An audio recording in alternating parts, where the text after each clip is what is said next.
Hello friends, आज आपको बताने जा रहा हूँ कि जियो टीवी आप किसी भी नेटवर्क से कैसे चला सकते हैं। सबसे पहले आप जियो टीवी पर जाइए। देखिए, यहाँ पे यूज़र आईडी और पासवर्ड मांग रहा है और न्यू यूज़र साइन अप। यहाँ पर आपको अपना जियो नंबर डालना होगा। जैसे कि मेरा पहले कर रखा है मैंने साइन अप, तो आप कर सकते हो। तो मैं आपको दिखा दूँ कि फर्स्ट है जो एयरटेल है और दूसरा जियो टीवी। दूसरा सिम जो है वो बंद है, आप सब देख सकते हैं। मैं एयरटेल से इसको चला रहा हूँ।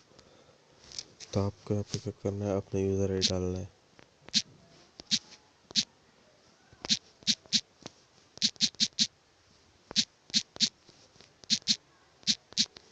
यहाँ पासवर्ड,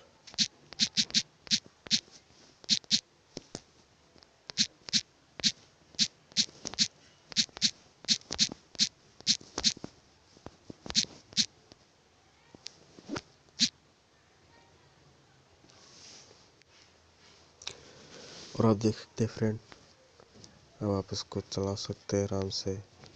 कोई से भी चलना शुरू कर सकते हैं। Thanks for watching.